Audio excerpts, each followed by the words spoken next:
understanding what love really is. And when I talk about that in talks or retreats, I open that talk with the question of, in our world, we talk a lot about love is all there is, love is all you need. But if that's really true, if love is really all you need, then why hasn't love ever been enough to make our suffering go away? Hmm. Like, have we just suffered because we haven't loved enough? Like, the three of us are really just full of love. So, why hasn't in our own worlds, why hasn't that happened? And ultimately, that talk leads to understanding that what we call love is not really love. In this world, in separation consciousness, what we call love is actually a form of rejection because we think that we're trying to love the bad away, all of the bad things in our world, the hatred and the fear and the judgment. Hmm. And in this experience, what I lived in that experience, embodying the wisdom itself, was realizing that all of those bad things are our cry for love. Hmm. And when we live in a paradigm where we're trying to make the bad go away, we're trying to make our cry for love go away. We're not answering the cry.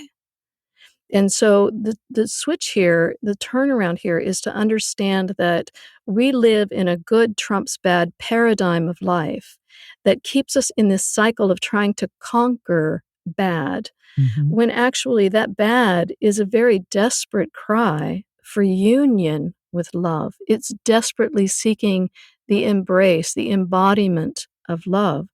And so that's when my teachings took a big leap into teaching the embrace of all that's here and hearing every single thing as a cry for love. And our opportunity is to be the answer, to be that response of love, so that really we understand in anything I show up as the presence of love and Hmm. understand that this is what it's seeking.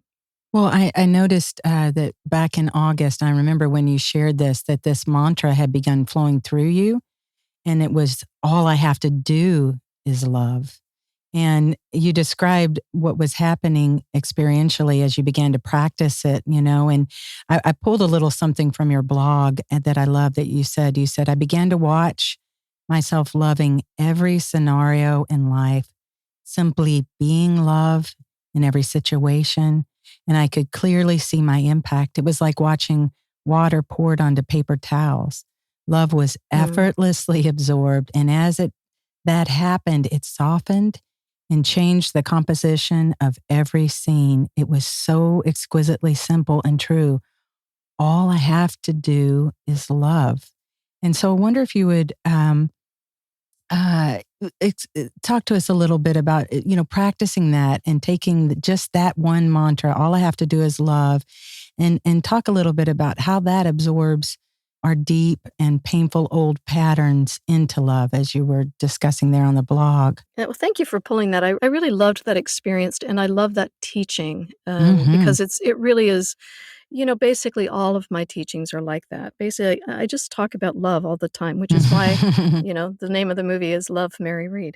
Um, so let's just, the easiest way to think about this is when we think about the nature of love, which, by the way, is our own nature, divine love. When we think about a heavenly realm or a divine realm, there you can imagine that there's just this exquisite, pure love. If anybody's ever, had a near-death experience or a mystical experience where they go in and they feel that really piercing, blissful love, it's because we've come into the presence of the purity of love. It's Mm.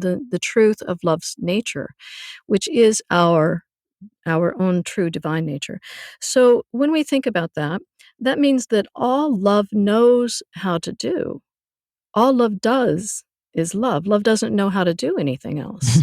So the question of whether somebody is worthy of love or deserves love is moot because all love knows how to do is love. Mhm. So when love shows up in any situation, that's all it knows how to do. Judgment knows how to judge. Fear knows how to be afraid. Love knows how to love. So when we put it in very simple terms like that, we can come into the question of how am I showing up here?